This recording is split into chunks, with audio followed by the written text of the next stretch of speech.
Hello everyone and welcome back to another video. Now this video here is about this iron factory that you're seeing now. This factory took me around 8 or 9 hours to build, and it actually didn't take me that long compared to some of the other builds of this scale because of blueprints. Blueprints were a big part to play in why this factory didn't take as long as other builds do, but let's give you a full tour of this entire facility. Now let's start on the outside. Now the first thing that you're probably going to notice is how much metal is being used. Now if you looked at all my previous builds, what you would have noticed is I used a lot of concrete. With this build, I really did not use that much, instead of using it for walkways, but not so much for the actual building. Now the reason I did that was I wanted this to feel more like a true factory. That was the main thing I went into when designing this, was I wanted it to look like a true factory, but still have some design elements to it. And I do think I did a good job with that, and that's why you are seeing a lot more metal and less concrete with this entire build. When we walk through this door, you see all of the machines, everything in the heart of this entire build is right here. So when you walk in, you can see that we have rods being made on the right, which is why it's 3 tall, and why on the left, this is 2 tall. Why does it sound like the machines are stopped? That was weird. You're gonna notice that we're making plates on this side. Now the reason why the plates are only 2 stories tall is because it's kind of a one-to-one. When you're making plates, you know, what you make with one smelter can then go up into a constructor, and it evens out to keep it at 100%. Now with rods, it's actually the exact opposite, because whatever we're producing with our smelters will then go up, but instead of needing 30 iron ingots for the constructors to make rods, we need 15.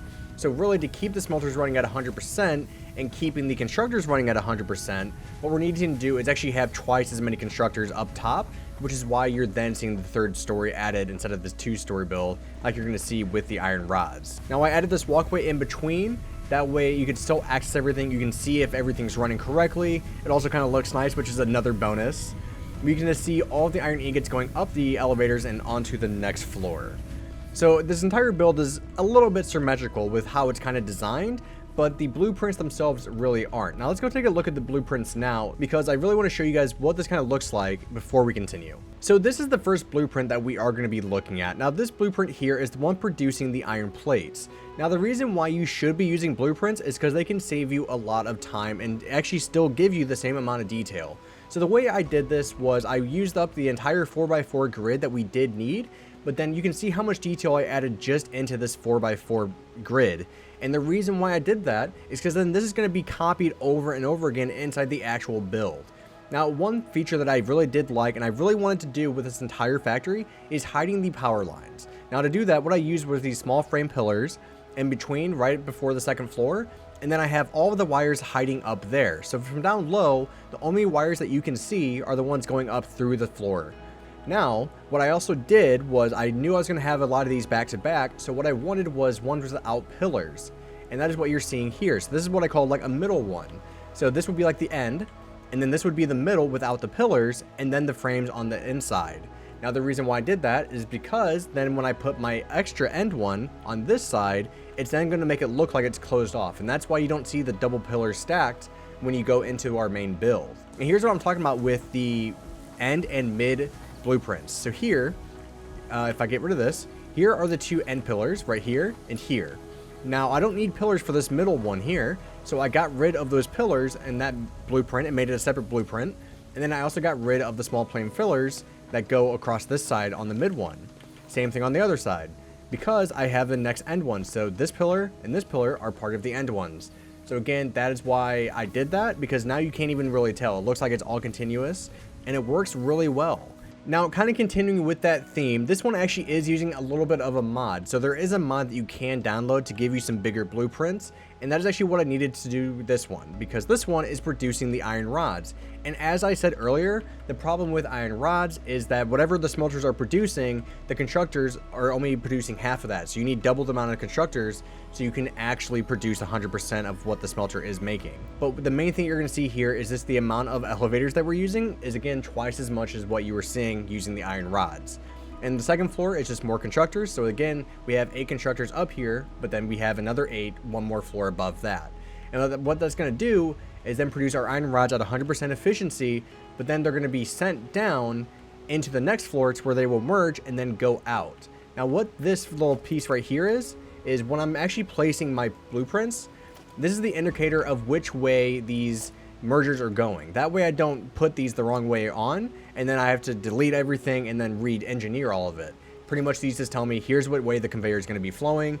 So when I see this when I'm placing my blueprint, it does make my life a little bit easier. Okay, so we're back inside now after looking at the blueprints. Now you have a better understanding of how the entire facility is laid out. So you can see those blueprints being used in practice here.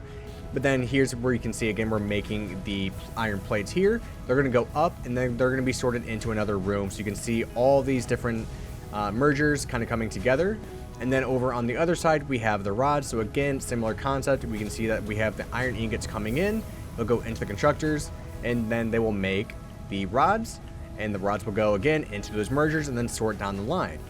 Now, one thing I really wanted to focus on too was there's no lights in this actual facility. So I don't actually have any physical lights. I wanted all of the lights to be natural. And so, but I also wanted to keep all of the main access ways nice and clean, as I've done in my previous builds as well. And so that's why I have this gap here in between, even though I could probably just put a 1x1 foundation in here or a square foundation. I didn't want to do that because I did want to see the space. I actually liked looking up and seeing all the way up to the roof of the build. I think it just adds a nice little feature to it. So now what we can do is go down the stairs and we can go into the sorting room where we have a lot of the conveyor. So here's where we can see all of the iron ore coming into the build.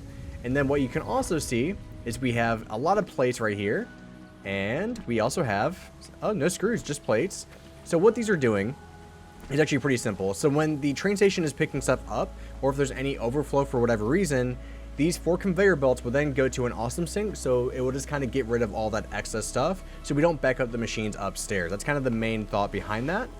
And then you can just see all again, the ore coming in, but then if we keep coming over this way, what you're going to see is all the stuff sorting into the train station. Now the train station we will get into on the exterior here in a minute, but you're going to see all the rods going in to here. And I think what we're producing is 1,440 iron rods and iron plates per minute of each. So we're producing a lot of these. Now the end goal of this entire facility is to then take the train into another facility that we will then use those rods and plates for other items. Could be reinforced iron plates, it could be screws, and that part's not really decided yet. But that's what the entire concept is going to be about with this build, is producing these materials and then sending them to another build later on. Now, if we go to the train station that's just outside, what you're going to see is the nice train station here. It's pretty simple. It's only a 3-car train, so I didn't want it to be too big.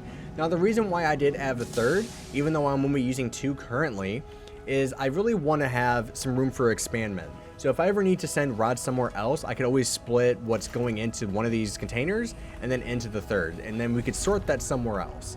Now, one feature that I actually really like with this build is the subtle walls, and there's not too many of them. I think there's only 2 or 3 that go diagonally. Now this one here is the most subtle, because when you're looking at it from this direction, you can't really tell that it's an angled wall. You can really only tell when you're about right here. And you can see how much it's angled, and it provides a little bit of overhang. But then it also actually allowed us to have some more conveyor coming into the build and then hiding that conveyor. So if we come into here, because we are now up on the 3rd floor, and then what this actually is just so we can access the roof. So we have this little maintenance access way here. So again, we're up on the main floor here, or on the 3rd floor. Here's again where we're making rods, and then we're actually going to take these rods down, as you can see here, down to the 2nd floor, so then we can then sort them down into the train station room. And then again, just more walkways. We can look all the way down from this floor. And then we can also access, with this doorway, the other side of the build as well. And I kind of wanted it to be built into the surrounding area of the map. I didn't want to put it over the water. And the reason why is I kind of like when builds, I do like building over the water. The problem is it's a little bit more simple, right? Because everything is nice and flat, like where those blueprint machines are. But really building it into the scenery kind of makes it feel more alive, and that's kind of why I put, you know, this kind of concrete stuff here more for aesthetics. You know, I can do more stuff like that, and it kind of feels more like its natural place instead of it feeling kind of like forced, if that does make sense. And yeah, that's pretty much it for this entire build. If you guys want to explore this build for yourself, it is available on my Patreon, and then you also get the world saves. I also put all the blueprints as well. So if you do want the blueprints, even for your own world, you can download those from my Patreon. And yeah, hopefully you guys enjoyed the video. Thank you for watching. Let me know what you guys thought of this entire factory in the comments down below and what you want to see next. And like always, thank you to all my Patreons, and thank you for watching. Bye-bye.